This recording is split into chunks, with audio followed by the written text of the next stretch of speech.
And Emerald Maxwell is joining us now for our daily fact-checking segment, Truth or Fake. Hi, Emerald. Hi, Monty. So we're talking about disinformation in Ukraine, about Ukraine, false information that the West is getting ready to send in troops.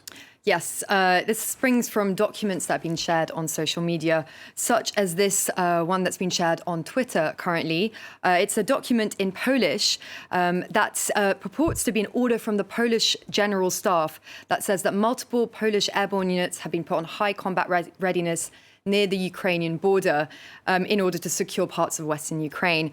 But in fact, it's not a real document, as the Polish General Command of the Armed Forces confirms himself on his Twitter account. He said that the letter is a fake, and actually they're seeing more and more of these counterfeit official army documents.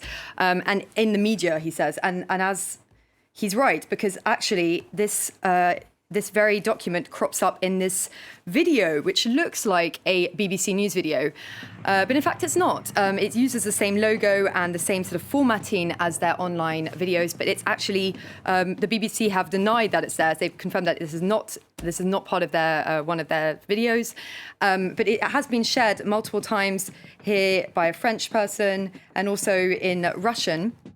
But they confirmed to Reuters that that this was not one of their videos, and the document, which is supposedly proving that the Polish army is gathering in Ukraine, is also fake. But it's not the only country, because France. There's also this official-looking document which has been doing the rounds. This Twitter user says, "Alert: Macron is leading France towards war," and in fact, this letter it's calling up reservists to asking them to come back to join active service, and it does look very official. And in fact, it is a real letter, but it has been misinterpreted, as this fact-checking website says.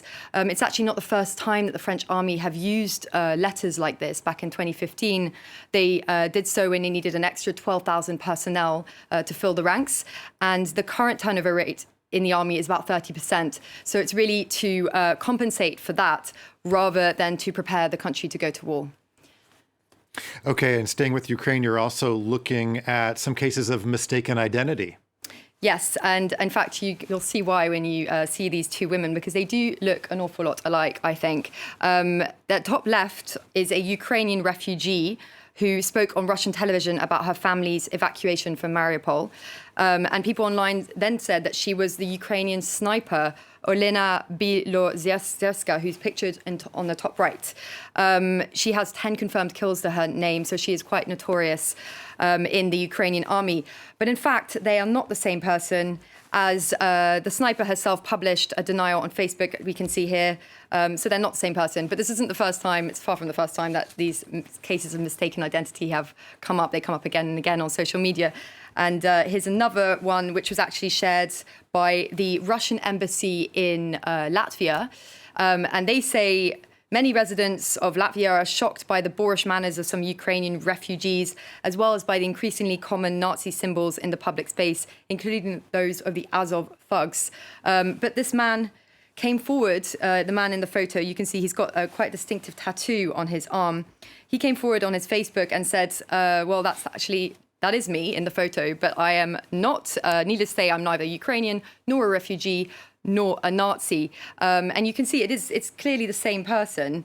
He's got the same tattoo and stuff, but he says that this photo that was taken of him and his son in a Latvian shopping center, and he'd just been, they were just having lunch together, and that he himself printed that Azov T-shirt logo in order to show support to the Ukrainians fighting specifically at the steelworks in Mariupol.